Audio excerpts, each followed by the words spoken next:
అన్న ఇప్పుడు అడ్డ మీద చాలా మంది నించుంటారు కదా అన్న, అందరికి రోజు జాబ్ దొరుకుతుందా, అంటే పని దొరుకుతుందా? అందరికి దొరకదు అన్న. అన్న పనికి వెళ్తురా అన్న? ఏం పని చేస్తారన్న మీరు? ఎవరి పని, చలాస పని ఏదైనా. అవునా?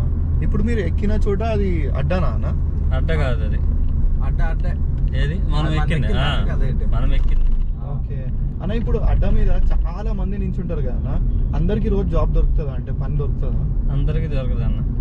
ఓకే, ఇప్పుడు నేను రెడీ అయ్యి అడ్డ దగ్గరికి వచ్చినా అనుకో, అడ్డకి వచ్చి టిఫిన్ తెచ్చుకున్నా, అన్ని తెచ్చుకున్నా, రెడీ అయిపోయినా, కానీ ఆ రోజు పని దొరకకపోతే ఏం చేయాలి? ఇంటికి వెళ్ళి కూడా మరి ఏం చేస్తాం? ఎంతసేపు అలాగా అడ్డ మీద ఉండలేం కదా. టైం వరకు పలానా 10:30, 11 వరకు అనే ఉంటాము.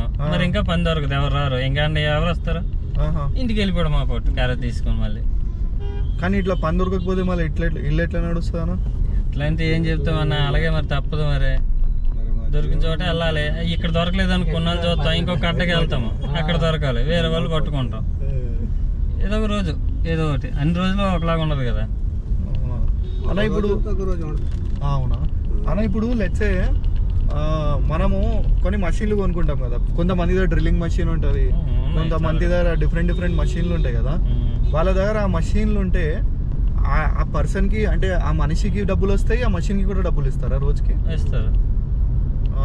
సో ఇప్పుడు మషిన్ పెట్టుకోవడం మంచిదే అంటారా? మంచిదే. ఇప్పుడు అలాగనే మిషన్ ప్రతి ఒక్కరు కొంటారు కదా, ప్రతిరోజు పనులు ఉండవు కదా.